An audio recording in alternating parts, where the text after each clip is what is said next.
Comissão Parlamentar Mista de Inquérito criada para apurar os atos de 8 de janeiro, que ainda tem muitas indefinições, né? Qual vai ser a composição da comissão, quem será o presidente, o relator, como o governo e a oposição vão atuar.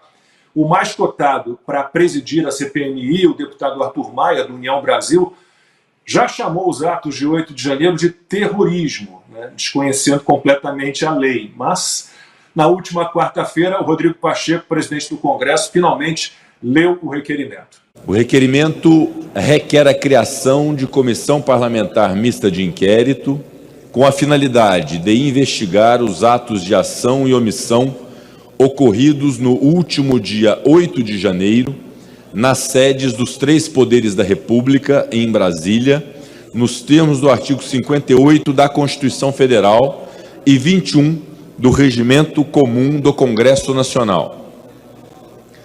O requerimento contém o número constitucional de subscritores e será publicado para que produza seus efeitos legais. Requerimento número 1 de 2023.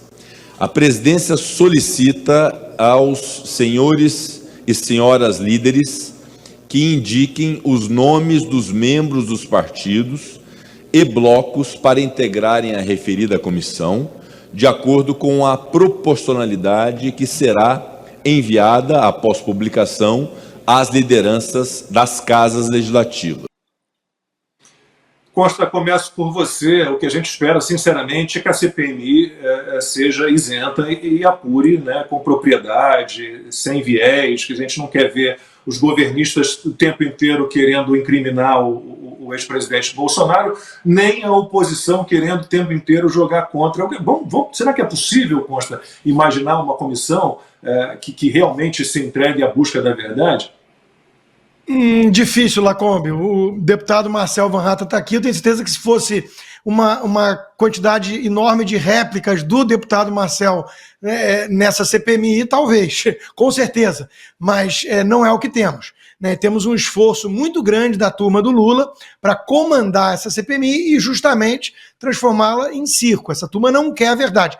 Eu, que sempre fui contra vandalismo, invasão, golpe, eu queria muito que isso acontecesse, que fosse punido quem praticou esse tipo de coisa, que é uma prática muito tradicional da própria esquerda, né? Black Bloc, Antifa e por aí vai, e que tudo fosse esclarecido. Agora, veja que o próprio ministro Alexandre de Moraes, ele não ignorou esses vídeos, essas imagens que vieram à tona, e tudo carecendo de explicações. Por que ficou tanto tempo no controle dele e isso não tinha sido mostrado ao público? Então, num mundo ideal que você descreve, Lacombe, cá entre nós, né, o próprio ministro Alexandre de Moraes seria convocado para uma CPMI que quer a verdade. Eu acho que ele tem muito a explicar, né? Mas isso é Brasil.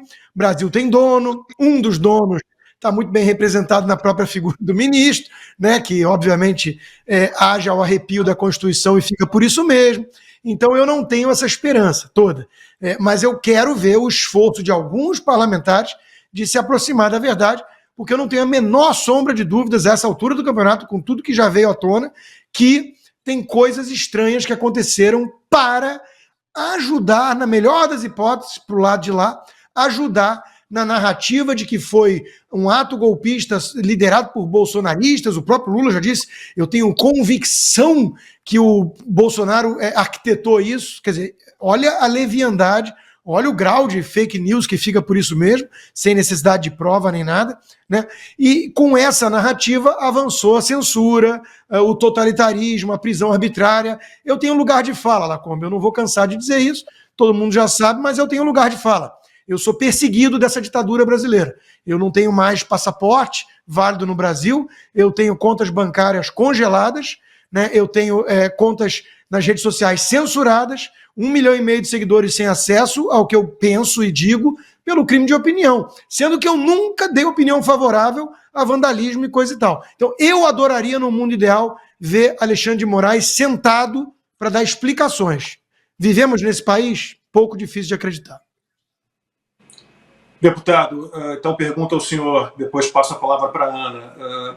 alguma esperança de que tenhamos uma comissão parlamentar mista de inquérito realmente disposta a não fazer politicagem, e realmente, que realmente se entregue à investigação, que realmente parta em busca da verdade, de um lado e de outro? Sem dúvida, Lacombe, que há essa esperança. A verdade é que qualquer comissão parlamentar de inquérito começa sem se saber como ela terminará. Isso é uma regra no Congresso Nacional. Mas, ainda que tenhamos muita politicagem, e seria muito insensato da minha parte dizer que isso não aconteceria. É regra, lamentavelmente, nas comissões de inquérito. Entendo que vai aparecer muita verdade no meio. Já participei de comissões de inquérito, tanto em Brasília, participei da CPI do BNDES, como no Rio Grande do Sul, quando fui deputado estadual, comissão parlamentar de inquérito sobre órteses e próteses, e um grande escândalo que tinha nessa área. E eu posso atestar que, ainda que tenha muito joio, dá para tirar trigo do meio. E uma um dos grandes objetivos que eu tenho, e o Rodrigo Constantino está coberto de razão, é levar para fora da Câmara dos Deputados, do Congresso Nacional, essa informação sobre as centenas de perseguidos políticos que nós temos no nosso país, sobre desrespeito ao devido processo, sobre a Constituição estar sendo rasgada pelo nosso tribunal, que deveria justamente cuidar dela, e isso uma CPMI vai sim poder fazer. Não dá para garantir que o resultado vai ser aquele que nós esperamos, mas nós podemos trabalhar e muito por ele. E muita água vai rolar por baixo dessa ponte ainda. Por isso, eu acho fundamental que ela seja instalada, que ela aconteça, e se eu, de fato, for membro da CPMI, isso ainda será decidido ao longo dessa semana, farei de tudo para que ela seja o mais isenta e independente possível. Ana, e você? Qual é o seu espírito para essa CPMI? É claro que a gente aqui no 4x4 vai estar muito atento, né, e torcendo e trabalhando para que tudo se esclareça da melhor forma possível, para que busquem realmente a verdade. Até porque existem perguntas que estão sem respostas até hoje, né? E eu acho que dentro desse contexto todo, já muito explorado por você, pelo Constantino e pelo deputado Marcel Van Hatten, eu acho que tem um outro contexto gravíssimo, que é sobre a prisão do Anderson Torres.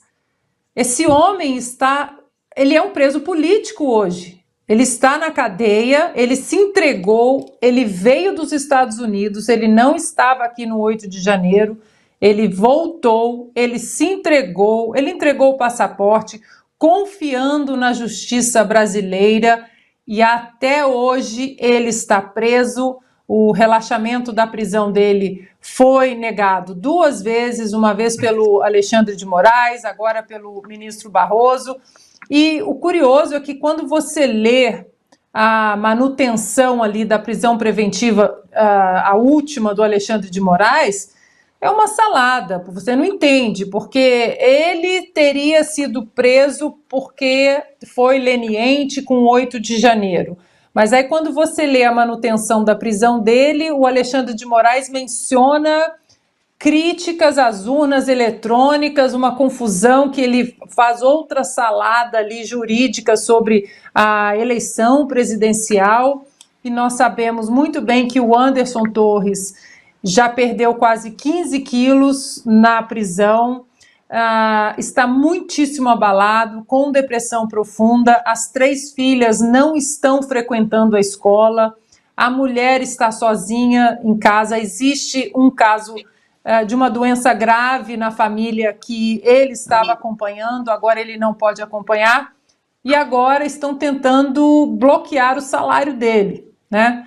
Ou seja, esse contexto todo do 8 de janeiro, existem muitas perguntas sobre quem ficou sabendo das imagens no 9 de janeiro, o general Gonçalves Dias e quem mais? A Polícia Federal, o Supremo Tribunal Federal, porque o depoimento do general Gonçalves Dias, no depoimento à Polícia Federal, ele confirma que todos sabiam das imagens, do presidente Lula até o Alexandre de Moraes.